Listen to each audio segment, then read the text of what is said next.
Abra sua Bíblia em Hebreus 4 e eu quero falar sobre Jesus, o nosso sumo sacerdote. Hebreus, capítulo 4, eu vou ler os versos 15 e 16. Hebreus, capítulo 4, nós iremos ler os versos 15 e 16. E a palavra de Deus diz assim: porque não temos um sumo sacerdote que não possa compadecer-se das nossas fraquezas, porém um que, como nós, em tudo foi tentado, mas sem pecado. Amém? Esta é a palavra de Deus. Quem é o sacerdote? Como surge esta figura na história bíblica? Onde aparece na história dos homens o sacerdote? A notícia que a Bíblia dá de sacerdócio, ela aparece pela primeira vez em Melquisedeque. Aparece esse homem que era um sumo sacerdote e também era o rei de Salém, a quem Abraão prestou respeito e reverência e diante de quem Abraão dedicou os seus dízimos. Aparece então ali a figura do sacerdote. São 3 gerações ou 3 épocas diferentes. A primeira figura está ali em Melquisedeque. Depois aparece uma figura sacerdotal na lei instituída por Moisés, onde se dizia, se você estudar o capítulo 7 de Hebreus, você vai ler tudo isso, onde se dizia que o sacerdote deveria ser da linhagem de Levi, da tribo de Levi. Dali dos levitas sairiam todos os sacerdotes. O sumo sacerdote é uma espécie de bispo dos sacerdotes. Ele tem uma autoridade sobre os demais sacerdotes. E a lei proíbe, agora nós estamos na era de Moisés, não mais em Abraão, em Melquisedeque, nós estamos na era de Moisés, e a lei na era de Moisés proíbe que o sacerdote venha de qualquer outro povo que não seja da tribo de Levi. Mas acontece que Jesus de Nazaré não era da tribo de Levi. Por isso há uma terceira geração de sacerdócio. A primeira está em Melquisedeque, com Abraão. A segunda está aí em Hebreus 7, são os levitas. Obviamente está explicado em Hebreus 7, que ela vem lá de Números, de Levítico, a instituição. Mas agora aparece um outro sumo sacerdote, nome dele, Jesus de Nazaré, que é da descendência da tribo de Judá, então não poderia ser sacerdote. Por isso a gente diz, ele é o leão da tribo de Judá. Não é assim que a gente canta sobre Jesus? A linhagem dele é de Judá. Uma vez que Jesus não é da tribo de Levi, não segue os parâmetros da lei para ser sacerdote, logo ele, para ser sacerdote, a lei precisa ser quebrada, ela precisa ser mudada para Jesus ser o sumo sacerdote. Então, nós não estamos mais debaixo da lei, que nos perdoe nossos irmãos que seguem a lei, que guardam o sábado, que fazem rituais da lei. Nós não estamos mais debaixo da lei, porque o nosso sacerdócio não é um sacerdócio levítico. O nosso sacerdócio é judaico. Então, logo, nós já não estamos debaixo da lei, e sim debaixo da graça. Você está compreendendo isso? Isso é extraordinário. Isso é maravilhoso para quem estuda a Bíblia. Função do sacerdote. o sacerdote, ele ministrava culto para o povo.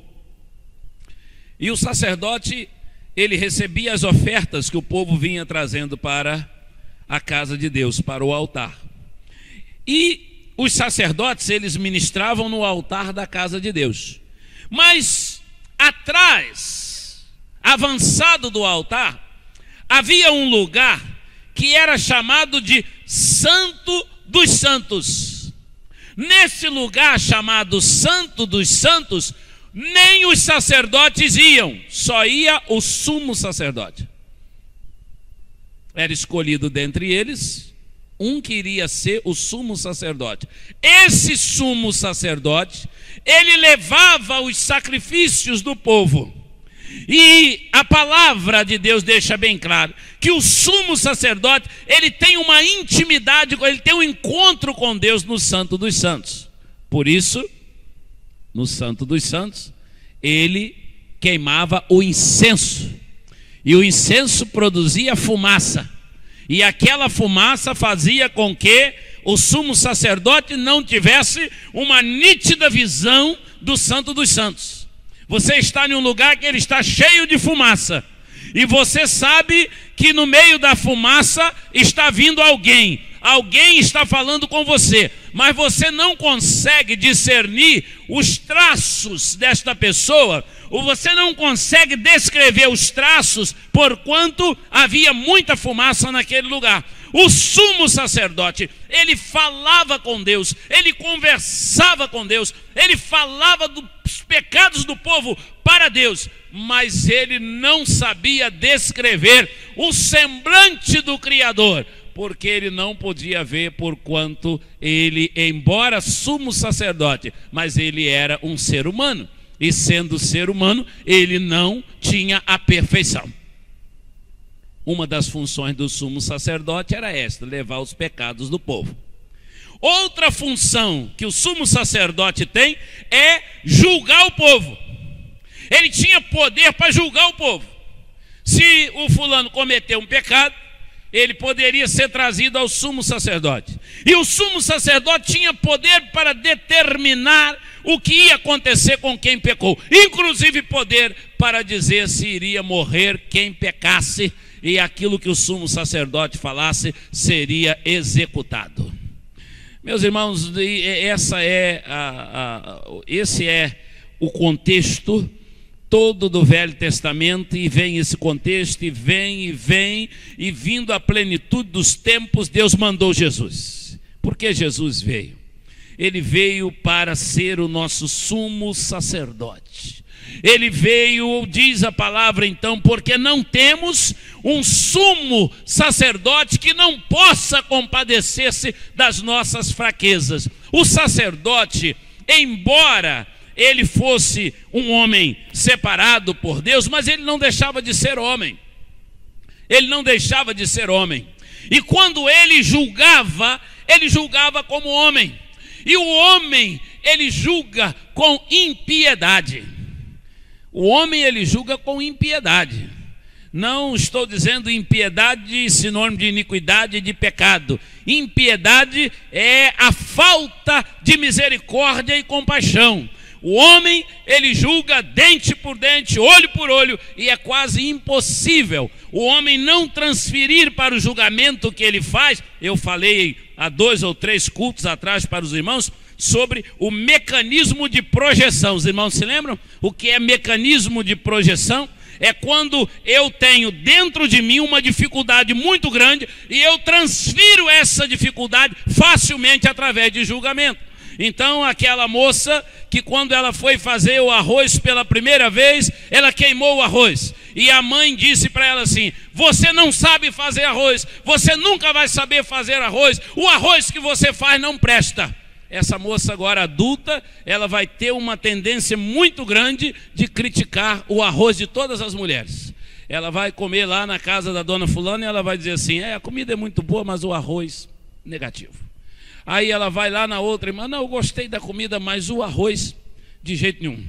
E ela vai no outro, o arroz, aí Por que a gente chama isso, né, a gente chama isso de mecanismo de projeção? A ciência chama isso de mecanismo de projeção. Porque há uma tendência dela tentar projetar no outro um problema que ela não resolveu com ela mesma.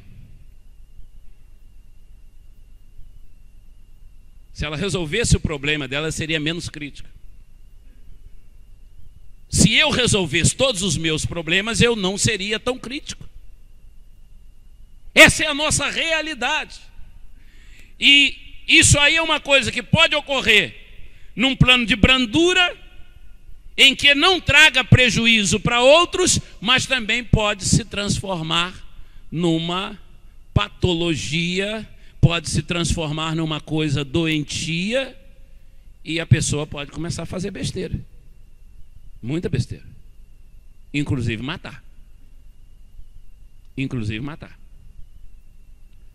Todos os matadores de série, eu falei com os irmãos, os chamados serial killers, todos esses matadores, eles têm problema com a projeção.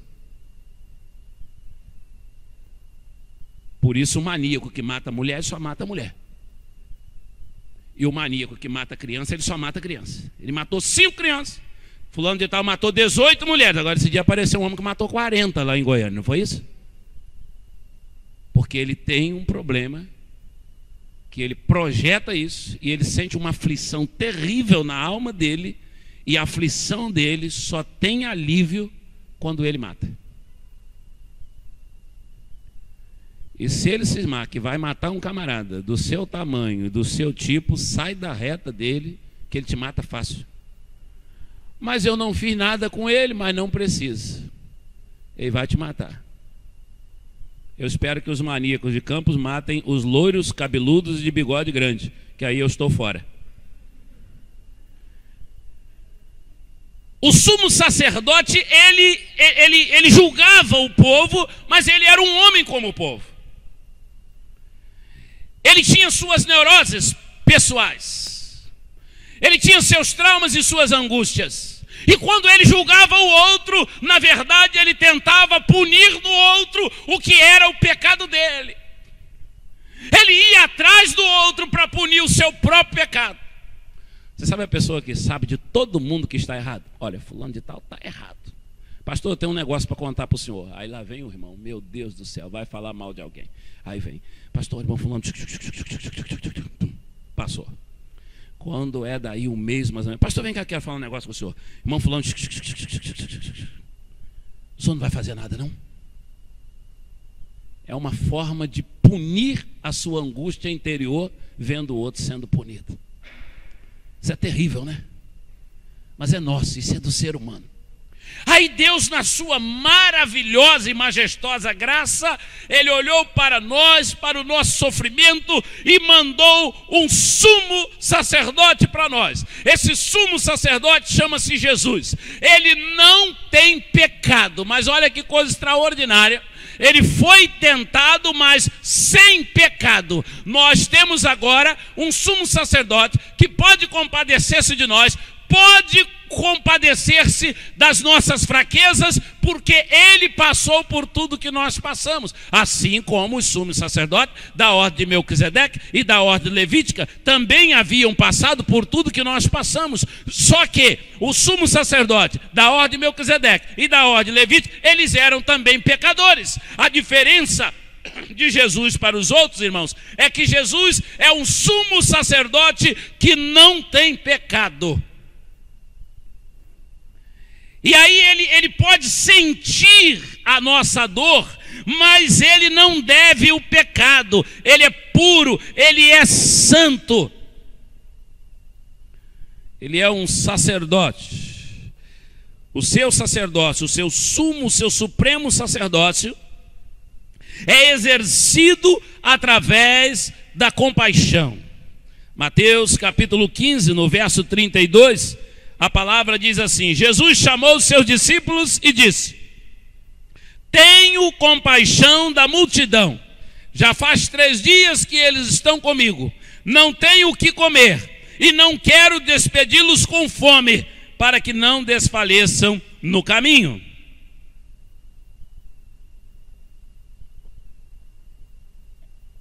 um sacerdote que tem compaixão de nós. Compaixão estabelece uma confiança. Quando você tem alguém que você tem certeza que te ama, quando você tem alguém que você tem certeza que você pode confiar, você tem mais facilidade de se abrir com essa pessoa. É mais fácil você falar para essa pessoa das suas dores, dos seus fracassos. Nós temos medo das pessoas, nós temos medo dos outros, uns dos outros, porque você não sabe o que vai provocar no outro a sua fala, e você evita de falar porque talvez você perca aquela amizade. Se você falar o que você tem passado, o que você tem sentido, se você abrir a sua vida para o outro, você fica com medo. O que ele vai pensar de mim? Como que ele vai me tratar depois? Como que vai ser o relacionamento dele comigo? Imagina só, eu falando disso para esta pessoa. Mas Jesus, ele é um sumo sacerdote que ele tem compaixão. E quando a gente está diante de alguém que a gente tem certeza que essa pessoa nos trata com compaixão, estabelece um vínculo de confiança.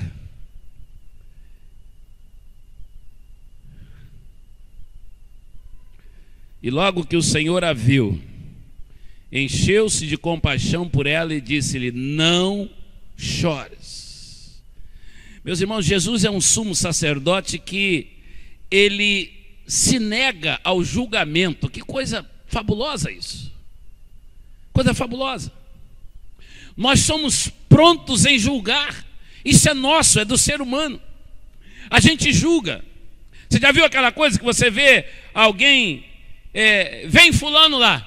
Aí você diz assim, pode ver que está precisando de alguma coisa. Vem me procurar, está precisando de alguma coisa. Olha, cicrano está ali, passa na outra rua, porque senão vai me pedir alguma coisa. E fulano de tal falou isso. Se falou isso, está pensando aquilo. Nós vivemos assim, igual loucos. Nós somos um bando de loucos. A gente vive julgando as pessoas, sem que as pessoas falem nada. A gente julga as pessoas pela aparência. A gente julga as pessoas por atitudes isoladas. Fulano de tal, aquilo é um burro, aquilo é um ignorante. Mas por que ele é burro? Por que ele é ignorante? Se você vê a resposta que aquele homem deu, mas em que dia que ele te deu a resposta? Qual era o dia que ele estava vivendo? Aí eu pergunto para você assim, nunca houve na sua vida um dia que você deu uma resposta dura a alguém porque você estava vivendo um problema? Você nunca teve uma atitude num momento de impaciência? Será que eu nunca tive uma atitude no momento de impaciência que a minha atitude ferisse alguém? Mas por que se alguém faz isso, eu sou pronto a apedrejá-lo? Por que eu estou pronto a cobrar do outro?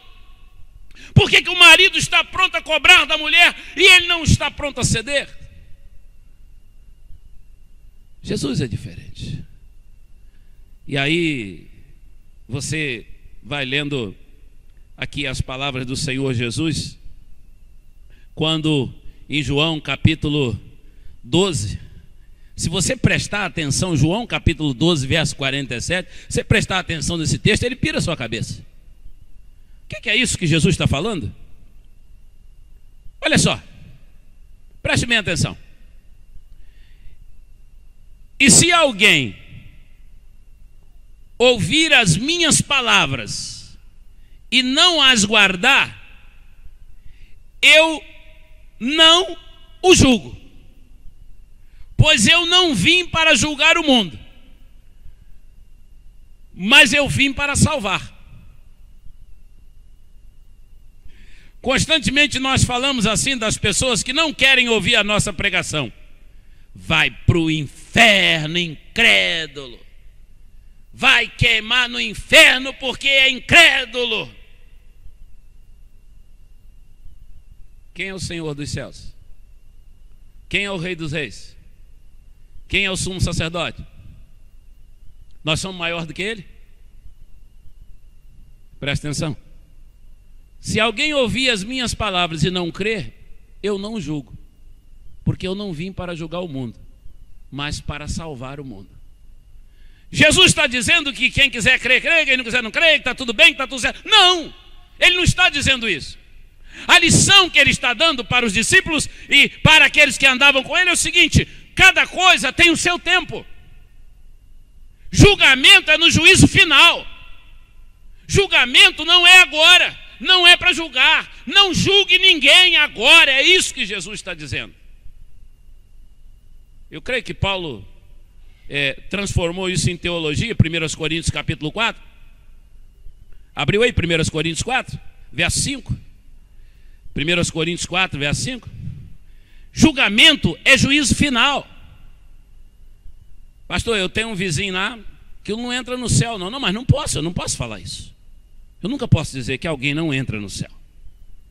Nunca posso dizer.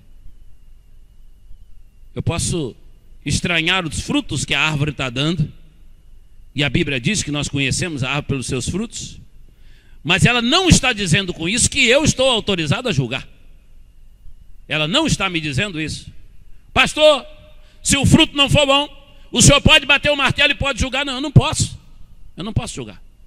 Jesus se recusou a julgar. Então Paulo agora, quando ele escreve 1 Coríntios, o texto que você abriu a sua Bíblia aí, no capítulo 4, no verso 5, ele diz: portanto, nada julgueis antes do tempo, até que o Senhor venha, o qual trará à luz as coisas ocultas das trevas e manifestará os desígnios dos corações. Então cada um receberá de Deus o louvor. Preste atenção o que Paulo está dizendo. Preste atenção. Tem gente que eu julgo ser corretíssima e fiel a Deus, e está arriscado ir para o céu da boca da minhoca. Tem gente que eu penso que nunca vai entrar no céu, e Deus vai cumprir um propósito grande ainda na vida desta pessoa e irá resgatá-la para a glória do Senhor Jesus. Isso não te traz um alívio? Porque talvez você não tenha nascido em família evangélica, você não tenha berço evangélico. Talvez você tenha pintado 14 lá no mundo, que todo mundo pinta o 7, você pintou o 7 2 vezes. Mas e agora, vai ter salvação para mim? Se você aceitou Jesus, sim. Romanos 8, verso 1. Portanto, agora, nenhuma condenação há para os que estão em Cristo Jesus. O sacerdote leão da tribo de Judá é o seu sumo, o seu supremo pastor, e ele se compadece de você. O Senhor, ele julga, ele condena esse julgamento precipitado. E mais, o Senhor nos ensinou que todo julgamento será refletido em quem está julgando.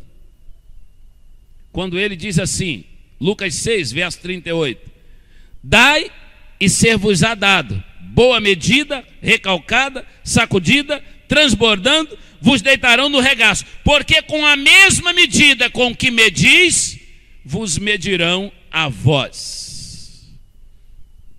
Nós temos um sacerdote, um sumo sacerdote.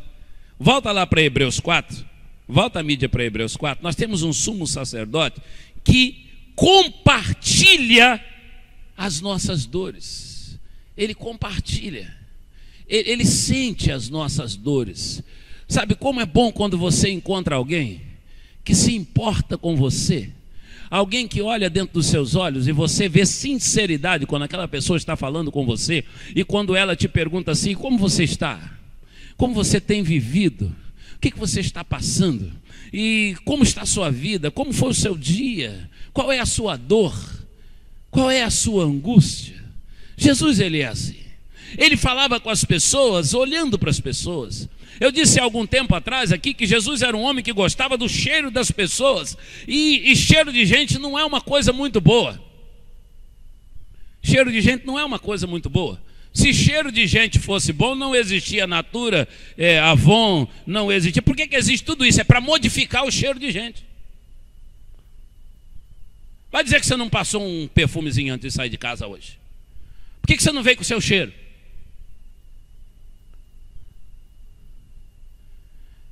É bem verdade que tem pessoas que exageram, né? Tudo tem limite também, né? Pelo amor de Deus, não deixe de usar o perfume porque o pastor está falando isso. Não chega em casa e joga o desodorante fora e diz: isso é do diabo, não quero mais isso. Agora eu quero ter cheiro de gente. Se você for fazer isso, por favor, toma banho pelo menos 3 vezes ao dia, porque senão ninguém aguenta, só Jesus. Não é assim? Mas Jesus, ele gostava, as pessoas com problema ele trazia perto dele. O cego de Jericó está lá na porta e Jesus diz assim: traz ele aqui, perto de mim. E as crianças estão lá correndo. Alguma criança daquela poderia ter feito xixi na beca, na roupa, né? Na túnica, não é? Mas Jesus diz: não, tragam os pequeninos perto de mim, eu quero abençoá-los. Ele gostava de gente, está perto das pessoas. O endemoniado gadareno devia ser o ser mais catingoso que nós podemos imaginar. Um homem que vivia no cemitério, um homem que vivia se jogando nos penhascos, vivia todo arranhado. Aquele homem, ele criava uma ferida e a ferida cicatrizava, e aquele homem não tomava banho, aquele homem não higienizava, aquele homem não tratava de cabelos, aquele homem não aparava as unhas, aquele homem não tinha um cuidado com a sua boca, com o seu hálito, com nada. E Jesus vai lá onde ele está e ponha ele. E Jesus estende a mão para ele. E Jesus recolhe ele e faz dele uma criatura agora impecável, a ponto das pessoas não reconhecerem ele direito. Jesus deu para ele uma nova vida. É assim que ele faz com a gente. Ele conhece as dores da gente, mas ele ama a gente com todas as dores, com todas as nossas dificuldades. O Senhor nos ama.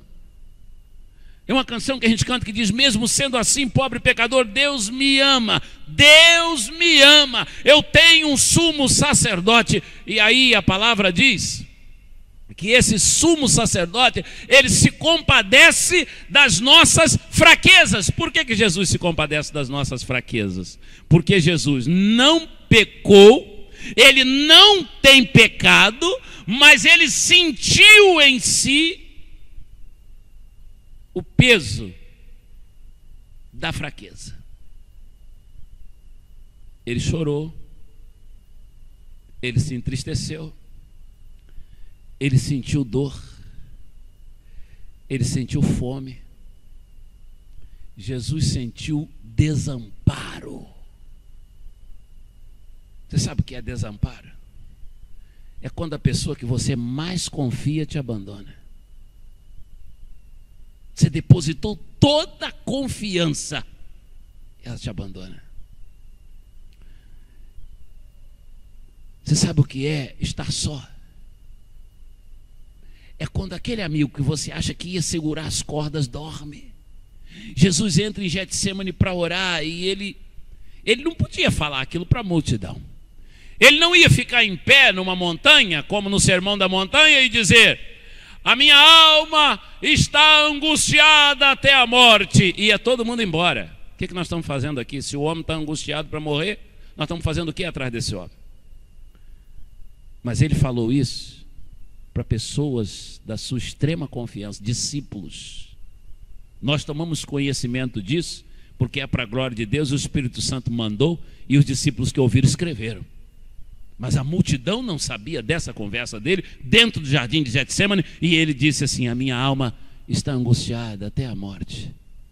Fiquem aqui e orem por mim. E ele entrou no jardim. Quando ele voltou, o que eles estavam fazendo? Dormindo. Os amigos dormiram. Na hora que ele mais precisava. Então Jesus, ele sabe o que é ser desamparado, ele sabe o que é estar sozinho, ele sabe o que é angústia, ele sabe o que é dor. Jesus, ele sabe o que é depressão. Tem gente que não sabe o que é depressão. Aí sabe o que a pessoa faz com você quando você está deprimido? Você é fresca, você é fresco. Essa depressão sua é frescura. Espera o dia que ele tiver, que ele vai ver o que é frescura. Espera o dia que ele tiver, ele vai entender o que é. Sabe quando você está sentindo uma dor, porque dor só conhece dor quem está sentindo. Você está sentindo uma dor terrível, seu corpo está todo doendo, você não consegue sair do lugar, e você tem alguém do seu lado dizendo assim: ah, que você é preguiçosa, você é mole. Mas você sabe, Jesus é diferente.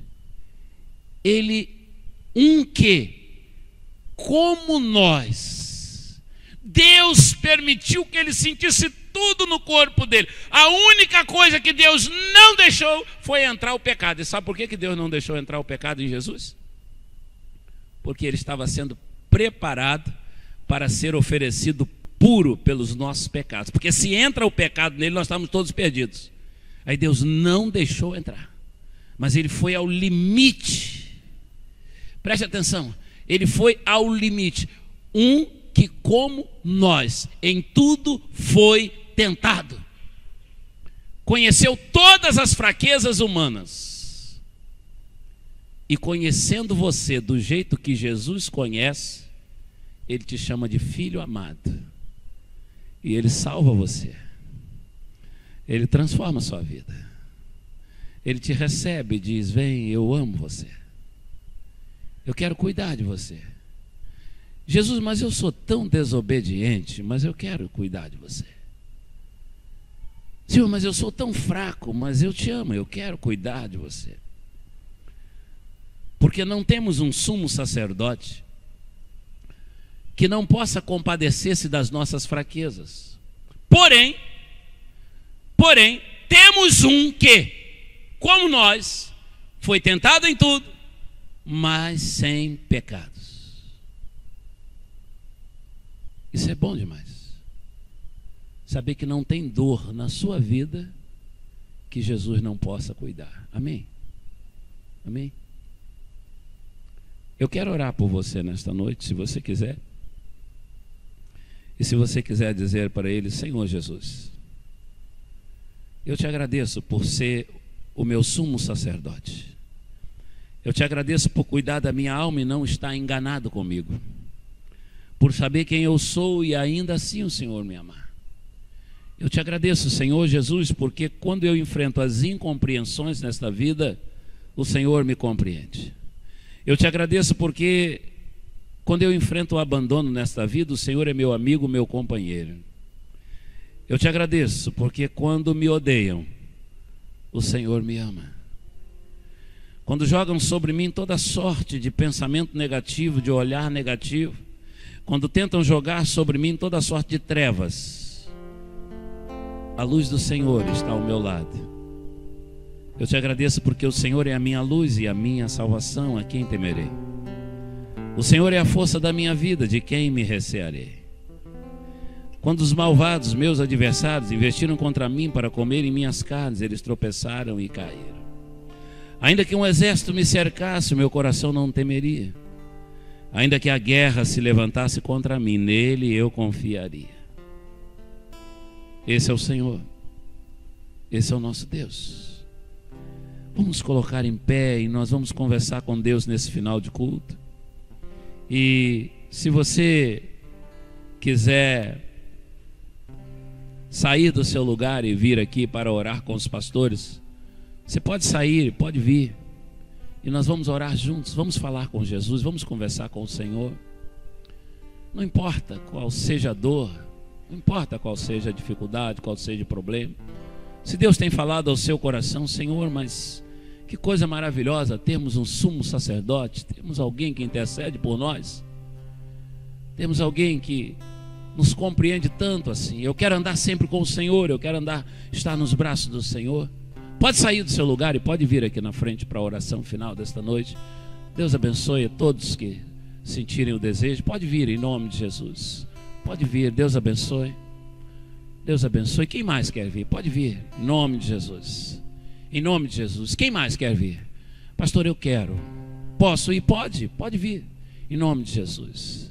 Pode vir de cá, pode vir desse lado aqui, pode vir, em nome de Jesus. Deixa o Senhor cuidar. Deixa o Senhor cuidar. É o sumo sacerdote que se compadece das nossas fraquezas. É aquele que disse: eu não vou te julgar. Eu não vou te julgar. Eu vim para te salvar, não foi para te julgar. Eu vim para te salvar. Pelo preço que pago o sacrifício de amor. O Senhor me comprou, ungido do Senhor.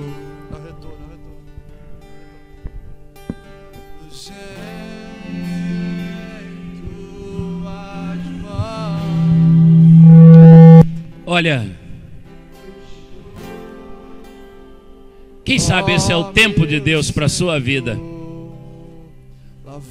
É o momento do Senhor para a sua vida. Me deu perdão, restaurou minha comunhão.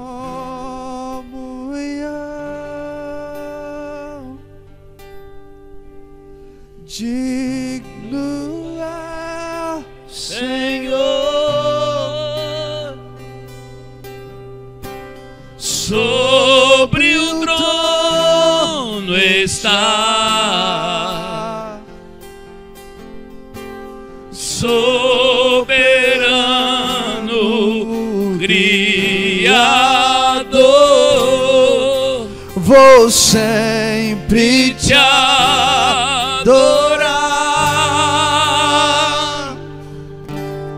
elevo as minhas mãos ao Cristo que venceu, Cordeiro de Deus morreu por mim,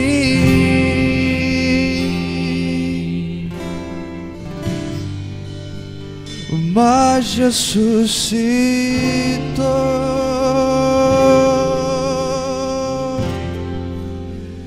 Digno é o Senhor.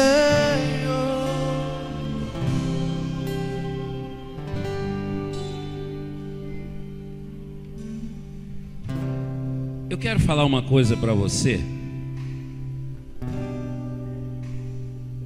que eu achei muito impactante nessa semana. Nessa globalização de informação, alguém jogou para cá, para o Brasil, lá dos Estados Unidos, um vídeo em que uma juíza, uma jovem juíza, está julgando um criminoso, ao que tudo parece, por roubo. E quando ela está julgando esse criminoso, de repente ela para a inquirição que está fazendo e ela pergunta para ele: o senhor estudou em tal escola, assim, assim, em tal cidade? E ele respondeu sim. E quando ele levanta os olhos e olha para ela, ele reconhece ela. Ela é uma amiga de escola dele. E a sentença dele já estava pronta. Independente dela ser amiga, ela é a juíza. E ela recomenda a ele, agora que ele está indo para a cadeia, pagar por aquilo que ele fez, que ele mude de vida. A gente lembra dos amigos de escola. Eles são íntimos da gente.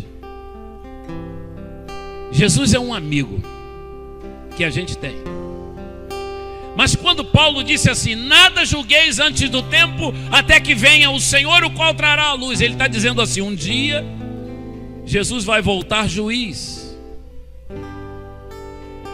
Se você morrer sem aceitar Jesus, você não vai encontrar-se com o seu amigo Jesus, você vai encontrar-se com o juiz. E se você tiver aceitado Jesus, ele vai dizer: venha bendito do meu Pai, possui por herança o reino que eu tenho preparado para vocês. O amigo Jesus, o sumo sacerdote. Mas no juízo final ele vai ser o juiz Jesus. Ele terá que julgar todas as coisas e não tem como dar um jeito, porque você não quis. É por isso que há um convite. Entrega a sua vida a Jesus. Sai do seu lugar e vem aqui na frente. Entrega a sua vida a Jesus. Entrega o seu caminho ao Senhor agora. Entrega a sua vida a Jesus nesse momento. Saia do seu lugar, venha aqui para frente. Nós vamos orar juntos agora, nesse final de culto. Coloque sua vida no altar do Senhor. Em nome do Senhor Jesus. Ó Deus, Pai eterno, nós estamos aqui nesta noite, terminando de te prestar mais um culto de adoração. E nós te agradecemos porque o Senhor enviou para nós um sumo sacerdote, e ele veio pronto para compadecer-se das nossas angústias, porque ele não veio carregando as neuroses que nós carregamos, as psicoses que nós carregamos. Ele não veio carregando os pré-julgamentos que nós carregamos. Ele veio puro e sem pecado, e sofrendo na sua carne aquilo que nós sofremos, ele pode nos compreender, nos entender e nos amar. Obrigado porque o Senhor trouxe pessoas aqui nesta noite para serem abençoadas aqui no altar. Graças te damos por aquilo que o Senhor está fazendo. E em nome de Jesus eu peço ao Senhor que a tua mão esteja sobre cada pessoa, cada dor, cada lágrima que está no altar da tua casa. O Senhor sabe a necessidade de cada um. O Senhor é quem salva, o Senhor é quem cura, o Senhor é quem liberta. Tudo está nas tuas mãos e o Senhor é quem sabe de tudo, e nós de nada sabemos e nada podemos julgar. Desde agora e para todo sempre, com a bênção do Senhor, em nome de Jesus, nós declaramos amém e amém, Senhor. Que Deus abençoe todos vocês. Aqueles que não são batizados, amanhã nós temos um curso, amanhã à noite, aqui na igreja, aqui do lado, no Educação Religiosa. Temos 2 cursos. É o pré-renovo para quem não é batizado, e o semil para quem já é batizado e quer conhecer mais da palavra. Vem amanhã às 19h30, nós vamos te esperar aqui do lado. Deus te abençoe em nome de Jesus. Que a graça do Senhor seja sobre a vida de todos. Um início de semana de paz, não é? Final de noite abençoado pelo Senhor, e o início de semana de bênção sobre você, sobre sua família, sobre sua casa. Quarta-feira nós estamos aqui de novo para a oração, para os grupos de oração.